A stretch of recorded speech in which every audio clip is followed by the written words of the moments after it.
தொடர்ந்து கற்பனை சேனல் சார்பாக அனைவருக்கும் வணக்கம். பிடிபிஆர்டி பணி நியமனத்தை பொறுத்தவரையிலும் பார்த்திங்கன்னா இறுதி கட்டத்தில் இருக்கிறோம். நமக்கு வந்து பார்த்திங்கன்னா தமிழை தவிர்த்து மற்ற பாடங்களுக்கு அனைத்தும் தற்காலிக தெரிவு பட்டியல் வெளியிட்டாங்க. தமிழுக்கு மட்டும்தான் வெளியாகணும். தமிழுக்கு மட்டும் வெளியாகிடுச்சு அப்படின்னா தேர்வு வாரியத்துடைய பணி 100% முடிவடைஞ்சிருச்சு. அடுத்ததாக வந்து பார்த்திங்க அப்படின்னா பள்ளிக்கல்வித்துறை தான் அடுத்த பணியை மேற்கொள்ளணும்.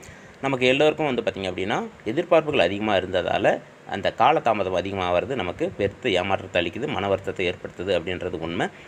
இந்த தெரிவுப்பட்டியல் வெளியாகிறதுக்கு முன்னாடி நம்ம பல சோதனைகளை கடந்து தான் அந்த தெரிவுப்பட்டியல் வெளியாகிருக்கு. நம்ம தேர்வு எழுதிட்டு வந்து பார்த்திங்க அப்படின்னா அந்த இறுதி முடிவுக்காக வந்து கிட்டத்தட்ட 4 மாதங்கள் காத்துட்ருந்தோம். அதனை தொடர்ந்து வந்து பார்த்திங்க அப்படின்னா உடனே வந்து நமக்கு கலந்தாய்வு சிவி வந்து அறிவித்தாங்க. உடனே வந்து நமக்கு ஒரு மகிழ்ச்சி ஏற்படுத்திச்சு. சிவி வந்துடுச்சு. நமக்கு அடுத்தா வந்து உடனே தெரிவுப்பட்டியல் வெளியாகி நமக்கு சீக்கிரமாக வந்து பணி வாய்ப்பு கிடைச்சிடும் அப்படின்ற ஒரு நம்பிக்கை எல்லாருக்குமே இருந்து இது வந்து பார்த்திங்கன்னா நிறைய யூடியூப் சேனல்லையும் வாட்ஸ்அப்லேயும் வந்து பரவிச்சு. நமக்கு வந்து ஜூன் மாதமே வந்து பணியிடம் கிடைச்சிட்ற மாதிரி தான் வந்து அரசாங்கம் முடிவு பண்ணிட்டு இருந்தது. ஏன்னா வந்து பார்த்திங்கன்னா அந்த அரசாங்க நாட்காட்டியில் பள்ளி நாட்காட்டியில் ஜூன் மாதம் வந்து நமக்கு 10 நாட்கள் பயிற்சி அளிக்கிற மாதிரி ஒரு அட்டவணை வெளியிட்டிருந்தாங்க. இது வந்து நமக்கு நம்பிக்கை அளிச்சது. ஏன்னா வந்து நமக்கு மே மாதமே வந்து கவுன்சிலிங் முடிஞ்சு அடுத்தது வந்து ஜூன் மாதம் இறுதிக்குள்ளே நமக்கு பணியிடம் கிடைச்சிடும் அப்படின்ற ஒரு நம்பிக்கை தான் இருந்தது. அதனை தொடர்ந்து வந்து பார்த்திங்க அப்படின்னா நமக்கு அந்த நீதிமன்ற வழக்குகள் வந்துச்சு. அதில் நம்ம எதிர்பார்த்து நிறையவே காத்துட்ருந்தோம். கிட்டத்தட்ட 1.5 மாதங்கள் வந்து பார்த்திங்க அப்படின்னா எப்போ முடியும் நமக்கு நல்ல தீர்ப்பு வருமா, அப்போ வந்து பார்த்திங்க அப்படின்னா நிறைய குழப்பங்கள், இந்த தேர்வே ரத்து பண்ணிவிடுவாங்க, இந்த தேர்வு நடக்காது, ரீ எக்ஸாம் வைப்பாங்க, இந்த மாதிரி நிறைய விஷயங்கள் வந்து பொய்யான தகவல் பரவச்சு நமக்கு நிறைய மனக்குழப்பத்தை ஏற்படுத்துச்சு.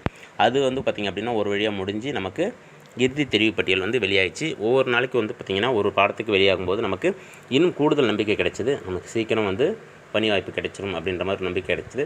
இறுதியாக வந்து பார்த்திங்க அப்படின்னா தமிழில் வந்து ஒரு தடை ஏற்பட்டுச்சு.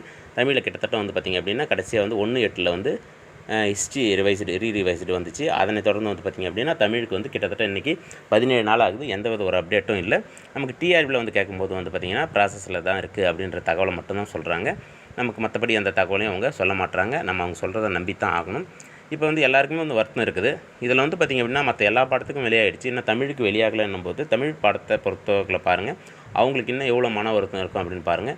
ஏன்னா நமக்காக தெரிவு பட்டியல் வெளியாகிடுச்சு. அவங்களுக்கு இன்னும் தெரிவு பட்டியலே வெளியாகும்போது அவங்களுக்கு ஒவ்வொரு நாளும் மன வேதனை இருக்க தான் செய்யும். அதனால் வந்து பார்த்திங்க அப்படின்னா யாரும் கலங்க வேண்டாம். கண்டிப்பாக வந்து அதுக்கான நல்ல முடிவு சீக்கிரம் வரும்.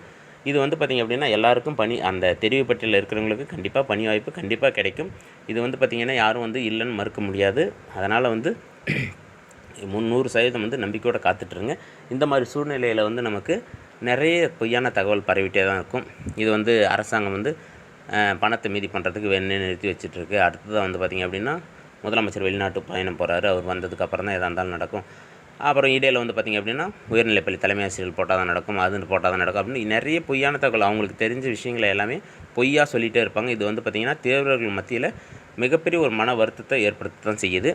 எல்லோரும் வந்து நம்பிக்கையோடு காத்துட்ருங்க. இது வந்து கண்டிப்பாக வந்து அரசாங்கம் பணியிடத்தை நிரப்பணும் அப்படின்றதுக்காக தான் வந்து தேர்வு வச்சாங்க. தேர்வோட தொடர்ந்து வந்து பார்த்திங்கன்னா தேர்வு முடிவுகள் வெளியிட்டாங்க.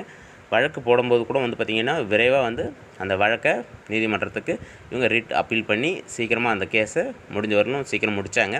ஆனால் இப்போ பணியிடம் நிரப்பக்கூடாது அப்படின்னா இவ்வளோ அதாவது கொஞ்சம் நிறைய டிலே ஆகிடுச்சு தான். அதை வந்து நம்ம ஒத்துக்கிட்டு தான் ஆகணும். நிறைய காலதாமதம் அதிகமாகிடுச்சு. ஆனாலும் வந்து பார்த்திங்க அப்படின்னா பணியிடம் போடக்கூடாது அப்படின்னு நினச்சிருந்தா அவங்க ரிசல்ட்டை இவ்வளோ சீக்கிரம் ரிசல்ட்டை விட்டுருக்க மாட்டாங்க. அதுக்கப்புறம் வந்து தொடர்ந்தே வந்து சிவி நடத்திருக்க மாட்டாங்க. அதுக்கப்புறம் தெரிவு பட்டியல் வெளியிட்டுறாங்க. காலதாமதம் தான், அதை நம்ம ஏற்றுட்டு தான் ஆகணும். அதே சமயத்தில் வந்து பணியிடம் போடணும் அப்படின்னு சொல்லிட்டு தான் அரசாங்கம் செய்யுது. அதனால் வந்து நம்பிக்கையோடு காத்துட்ருங்க. நமக்கான பணி வந்து விரைவில் கிடைக்கும். நீங்கள் நம்பிக்கையோடு காத்துட்ருங்க. மற்றபடி பொய்யான தகவலை நம்பாதீங்க. விரைவில் நல்ல முடிவை எதிர்பார்ப்போம். நன்றி.